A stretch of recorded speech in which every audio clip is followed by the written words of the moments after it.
Olá, turminha, tudo bom?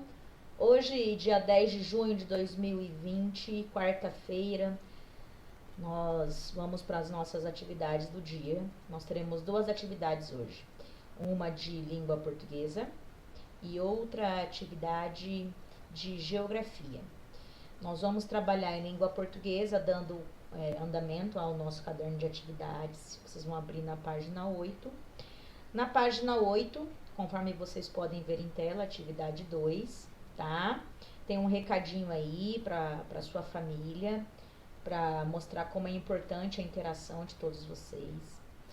E aqui tem só algumas dicas da importância da atenção e de seguir regras passo a passo, igual eu já passei para vocês e passo todas as segundas-feiras, da produção de texto, né? Da importância de vocês se organizarem, tá? Da importância de escrever com atenção, de buscar sempre escrever, de buscar sempre ler e interpretar textos com muita atenção. Lembrando que quando nós produzimos texto, numa primeira produção, raramente ela sempre vai estar perfeito. Tá? Então nós temos que passar sempre por um processo de ajuste, um processo de correção. Tá? E a produção de texto ela é isso, ela é um processo de escrita e reescrita. Então eu posso fazê-lo, achar que tá bom, aí eu pego para ler, eu vejo que eu poderia ter melhorado um pouco, vou e corrijo. Aí no dia seguinte, se eu pego e olho de novo, eu posso ver, poxa, eu poderia ter melhorado isso, e assim sucessivamente, até que o texto fique de uma forma bem apresentável, tá? Então vocês vão ter que fazer uma produção de texto, tem só essa abertura da página 8 que vai dar essas dicas para vocês, tá? Aqui, ó, após a primeira versão, partindo para a revisão de texto, como que vocês devem fazer a revisão de um texto que vocês escreveram, tá? A importância de seguir os passos. E a tarefa de língua portuguesa vai ser o seguinte: você já se imaginou, aquele seu personagem literário favorito passando uma tarde com você em sua casa? Então, nesses tempos de isolamento social, vamos pensar: quem é o seu personagem literário favorito? Tá? O seu super-herói. Né? Você já imaginou ele passando o dia com você? Então, você vai fazer uma produção de texto colocando quem é esse personagem, tá? Imaginando e contando como foi, usando palavras para ajudar. Então, quem é esse personagem? De que livro de história ele saiu para encontrar com você? Como que ele conseguiu parar aí na sua casa? Tudo isso vai estar dentro do seu texto que você vai produzir, tá? O que eles fizeram de interessante, aliás, o que vocês fizeram de interessante, né? Pense no que há de diferente para fazerem juntos, tá? No fim da tarde, como que ele voltou para casa, ou para o livro de história que ele veio, de onde ele saiu, tá? E não esqueça de fazer um título, tá? Você vai escrever essa história organizando no caderno de sala, contando como foi a história, como começou, o que aconteceu e como ela terminou, tá? Você vai escrever com atenção, com calma, tá? E vai fazer a reescrita. Então, não esqueça de um título bem bacana para essa sua produção de texto. Terminando a produção de texto, eu quero que vocês enviem para mim no meu privado no WhatsApp. Na sequência, vocês vão para a página 49. Nós vamos para uma atividade de geografia, dando continuidade aos povos, tá? Aos povos que habitam as nossas terras brasileiras, né? Na aula passada, vocês aprenderam um pouquinho sobre as diferenças das etnias do Brasil, tá? E aqui no texto 2 dessa página 49, vocês vão ler sobre os Yanomami, tá? Quem que são esses Yanomami, professora Elisa? O que é isso? Pro Elisa já vai explicar para vocês. Gente, os Yanomamis, tá? Eles são uma das maiores tribos relativamente isoladas da América do Sul, tribo indígena, viu, pessoal? Eles vivem nas florestas e montanhas do norte do Brasil, da região norte, lá de Amazonas, por aquele lado. E também pega um pedaço do nosso país vizinho, a Venezuela, tá? A maioria dos povos Yanomamis, tá? Eles vieram possivelmente aqui para nossas regiões, cruzando os continentes da Ásia, tá? Isso há cerca de 15 mil anos atrás, tá? Então aí eles vieram até que chegaram à América do Sul, tá? A população aproximada de hoje em dia, que existe aproximadamente 32 mil índios Yanomamis. Eles vivem numa área de mais de 9,6 milhões de hectares, um território muito grande no Brasil, que seria, a gente comparando, o dobro do tamanho da Venezuela, tá? E eles vivem numa reserva do Alto Orinoco, tá? Que é uma reserva conhecida, bem grande que existe lá. Então, vocês vão ler um pouco sobre esses índios, tá? Aqui está falando que dentre dos 283 povos indígenas do Brasil, então pensa o seguinte, povo são os indígenas, vamos pensar na população indígena, então os povos indígenas, né? Porém, eles são distribuídos em grupos. Esses grupos nós damos o nome de etnias. Então, nós temos um pouco mais de 283 etnias distribuídas no nosso país, tá? Reconhecidos legalmente no Brasil. E os Yanomamis eles são uma dessas etnias. Lembrando que o nosso estado de Mato Grosso do Sul, ele é o segundo maior estado em população indígena. Nós temos aqui pouco mais de 7 etnias no nosso estado, que habitam aqui o nosso estado de Mato Grosso do Sul, tá? Então, vocês vão fazer a leitura desse texto dos Yanomamis, vão responder as questões da página 49 e vão assistir o vídeo na sequência que a Pro está passando para vocês, que vai falar um pouquinho das histórias dos indígenas no nosso país, né, os indígenas no Brasil. E a professora Elisa também vai mandar um link de um documentário, que é um filme, na verdade, quem puder assistir, é um filme que fala um pouco das histórias dos Yanomamis no nosso país, tá? Então, por que, professora, estudar e entender sobre os indígenas? Porque eles fazem parte do nosso processo histórico. Eles já habitavam as terras brasileiras quando os portugueses aqui chegaram para colonizar o nosso país. Isso nós já conversamos bastante, né, nas aulas de história. Mas é isso daí, moçada. Bons estudos. Lembrando, faça com atenção, com zelo. Ficou com dúvida? Leia o texto mais uma vez, releia. Leia em silêncio, depois faça a leitura em voz alta, tudo que possa contribuir para a melhoria e compreensão e a sua melhor produção e desenvolvimento das atividades. Um abraço afetuoso da professora Elisa e segue o vídeo agora.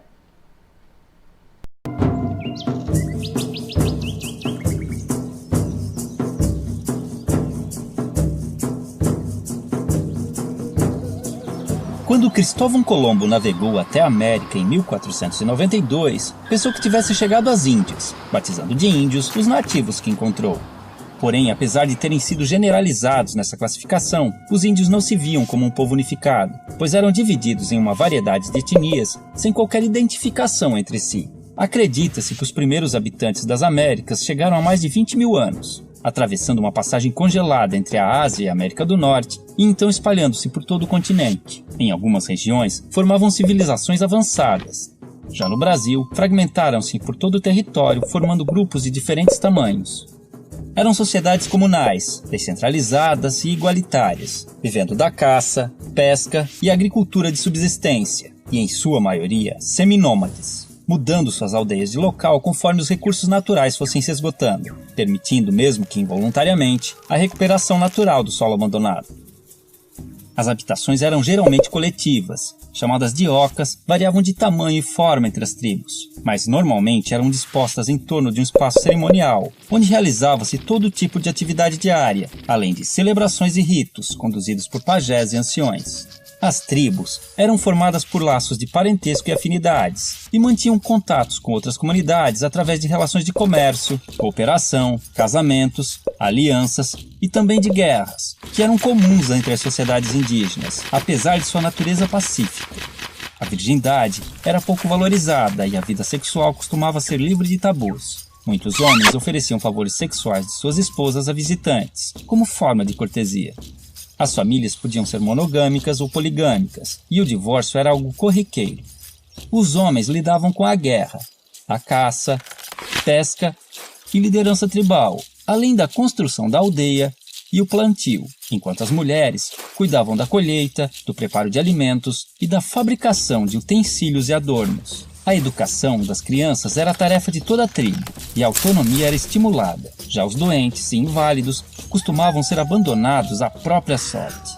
Os indígenas tinham conhecimento na fabricação de bebidas fermentadas e deixaram grande herança à culinária brasileira, com pratos derivados da mandioca e do milho. Sua dieta também era diversificada em proteínas animais, graças à caça e à pesca. Em festejos, cobriam seus corpos com pinturas, penas e plumas, e a nudez no dia a dia era comum e não causava vergonha. Por viverem em florestas, muitas vezes precisavam usar protetores genitais e tangas, mas mantas cobrindo o corpo eram raras. Muito higiênicos, devemos a eles o costume do banho diário. Mantinham muitos ritos e crenças religiosas, os quais podemos identificar por xamanismo, uma mistura de religião, crença, sistema de pensamento e configuração do mundo, em que acredita-se num universo não linear, sem início e sem fim definidos, onde o tempo se confunde. Não possuíam uma doutrina, assim como não acreditavam em um Deus único e supremo, tendo a figura do xamã, o pajé, como seu elo com o mundo divino. Em sociedades sem esses representantes, acreditava-se que os espíritos e antepassados se comunicavam com os humanos através de animais, sonhos e visões. Muitas de suas lendas tornaram-se populares entre os não-índios, enriquecendo o folclore nacional. O uso de alucinógenos, tabacos e ervas era muito comum nos mais diversos rituais. Orientados pelas fases da Lua e conhecimentos astronômicos, entendiam as relações entre as mudanças climáticas, nas quais baseavam seu plantio e colheita. Antes da chegada dos europeus, acredita-se que existiam mais de 1.300 idiomas nativos, hoje reduzidos a apenas 270, que deram origem a diversas palavras da língua portuguesa. Não possuíam um sistema de escrita, mas algumas sociedades desenvolveram sinais e formas gráficas, cujo estudo pode revelar mais sobre seus hábitos. Há indícios de uma grande diversidade de produção artística, que integrava-se ao seu modo de vida e ritos cotidianos, com destaque para a dança, a cerâmica, a tecelagem, a cestaria, a pintura corporal, a arte plumária e principalmente a música. Contudo, os indígenas não possuíam a figura do artista, e todos podiam ser hábeis em diversos aspectos, pois dedicar-se exclusivamente a uma atividade, como na sociedade atual, era sinal de desequilíbrio espiritual e obsessão. Quando os portugueses chegaram em 1500, estima-se que encontraram mais de 5 milhões de indivíduos, divididos em tribos e comunidades, diferentes entre si, mas iguais aos olhos do colonizador, responsável por reduzi-los a menos de 600 mil em poucos séculos. Desconhecendo invenções ocidentais como o espelho, a roda e as armas de fogo, o choque cultural foi enorme, assim como o fascínio dos indígenas, que ainda viviam em sua pré-história. 3 armas foram fundamentais para o domínio dos colonizadores sobre os nativos. A arma de fogo, aliada nas conquistas das tribos e determinante na aceitação da superioridade portuguesa pelos índios remanescentes. A Bíblia do Jesuíta, responsável pela aculturação dos indígenas e a adequação ao moralismo cristão dos ocidentais. E uma invisível e poderosa arma biológica, inicialmente de forma involuntária, mas por vezes criminosa, o contato com os estrangeiros espalhou doenças e epidemias, às quais os nativos não possuíam imunidade, dizimando-os aos milhares e facilitando a ocupação de suas terras, como aconteceu no sul do Maranhão, onde fazendeiros deram roupas infectadas com varíola para as tribos locais. Porém, muitos indígenas auxiliaram os portugueses em expedições ao interior, em conflitos com outras tribos e ajudaram a escravizar grupos inimigos, além de fornecerem aos colonos produtos como a madeira, condimentos e substâncias medicinais. Isso tudo forçou os remanescentes a viver em condições precárias por muito tempo. Somente em 1967, com a criação da FUNAI, começaram a surgir e ganhar força associações indígenas que buscam melhorias em áreas como saúde, educação, meio ambiente, patrimônio e demarcação de terras. Em 1961, foi criada a primeira reserva indígena brasileira, o Parque do Xingu, representando um grande avanço nas conquistas desse povo. Há hoje no Brasil comunidades indígenas em todos os estados, e muitas lutam pela sobrevivência e manutenção de seus costumes e tradições, sendo constantemente ameaçadas pelo agronegócio, que busca expandir seu território, mesmo através de métodos irregulares. Muitos índios são mortos em conflitos ou expulsos de suas terras, acabando em situação de pobreza nas grandes cidades, vítimas de preconceito e violações de direitos humanos. Como se não bastasse, alguns povos começaram a sofrer novas influências de grupos religiosos neopentecostais, que, impondo conceitos como o pecado e a culpa, geraram conflitos internos, fazendo os índios verem no suicídio uma saída para seus problemas. Contudo, ainda existem tribos isoladas no mundo moderno, vivendo como seus ancestrais, principalmente na região amazônica. Outro caso interessante são grupos que vivem em cidades e reivindicam a condição de povo indígena, num processo conhecido como etnogênese, pois de acordo com a antropologia, a etnia vai além dos traços físicos, sendo também um grupo social, e enquanto mantiverem seus sentidos e valores, se identificando como tais, esses indivíduos não deixarão de ser índios. Assim, podemos vê-los integrados aos hábitos modernos, e vivendo nas cidades, ocupando o mercado de trabalho, cadeiras nas universidades e cargos públicos, buscando também representação política e lutando por direitos como cidadãos que precisam manter sua cultura e tradições vivas, frente aos novos desafios que estão por vir.